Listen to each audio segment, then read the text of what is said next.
Pourquoi est-ce que c'est important de découvrir vos talents?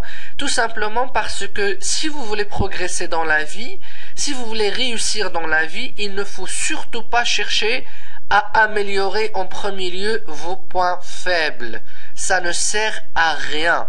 Ça ne sert à rien d'améliorer vos points faibles. C'est déjà, vous ne connaissez pas quels sont vos points forts.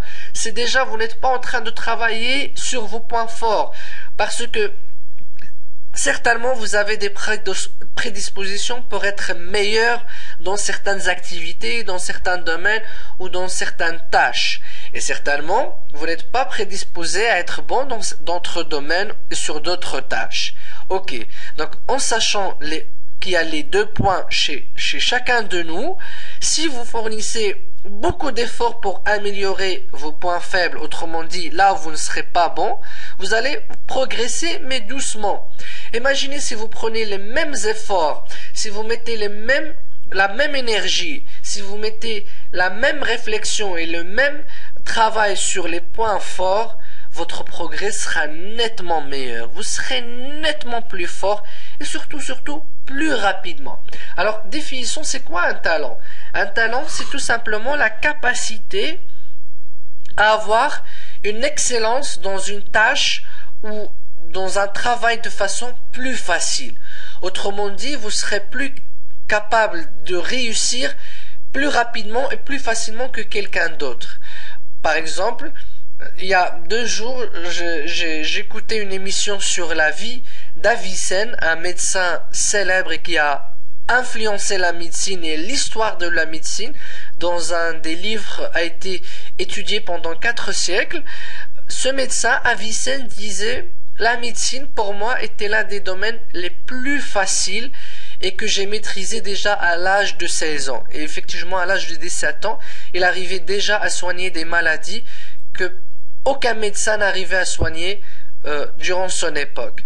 Pourquoi Avicenne disait que la médecine était facile alors que son livre était étudié pendant 4 siècles dans les universités?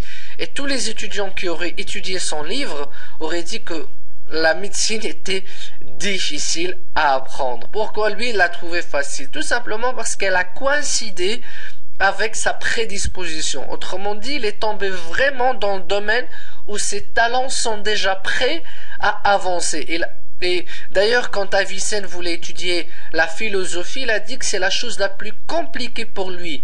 Pour comprendre le livre d'Aristote, il l'a lu 40 fois et il n'a pas pu le comprendre. Autrement dit, la philosophie ne coïncidait pas avec ses prédispositions. S'il avait choisi la philosophie comme domaine principal, il n'aurait certainement pas été aussi connu. Alors, comment découvrir ses talents? Vous avez besoin de définir quelques éléments qui sont très simples pour définir vos talents et vos prédispositions.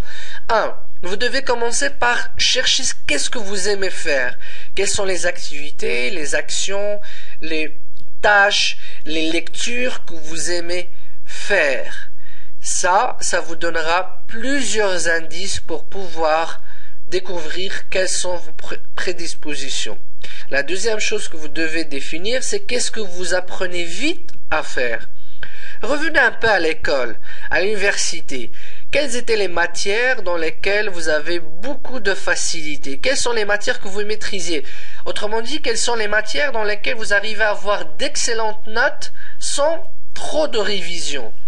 Bien évidemment, ces matières ne veulent pas dire que c'est vos talents. Autrement dit, si vous êtes excellent en maths, ça ne veut pas dire que vous êtes fait pour devenir un mathématicien. Non, ça veut dire tout simplement que vous avez une bonne capacité peut-être d'abstraction, d'analyse, de synthèse, et autrement dit, vous êtes fait pour tous les domaines et les activités où ces capacités sont nécessaires et demandées. D'ailleurs, avec mes clients, quand on répond à ces 2 éléments, on fait ensuite une exploration en profondeur de l'interprétation de ces différents indices pour pouvoir découvrir vos talents. Et ensuite, vous avez besoin de chercher quel est votre domaine d'intérêt principal. Et d'où l'importance d'avoir fait les tests de personnalité et la recherche de votre domaine principal. Parce que si, par exemple, votre domaine principal que vous appréciez énormément, c'est la psychologie, c'est que peut-être vous êtes fait pour aider les autres. Ça ne veut pas dire que vous êtes forcément fait pour faire de la psychologie. Non, ça veut dire tout simplement que vous êtes peut-être fait pour toutes les fonctions ou pour tous les métiers où vous serez amené à aider les autres, à les analyser ou à les comprendre ou à les écouter. Et donc, ça c'est un indice, un troisième indice qui vous permettra de savoir quelles sont vos forces, quelles sont vos prédispositions, où est-ce que vous pouvez exceller dans votre vie. Ensuite, les compliments des autres. C'est très très important d'analyser et de prendre en considération les compliments des autres. Sur quelle tâche, sur quelle activité ou quand est-ce que des personnes vous disent « Waouh, tu es extraordinaire quand tu fais ceci ou cela. Waouh, j'adore comment tu abordes ce genre de problème. J'adore ton efficacité quand il s'agit de faire ceci ou cela.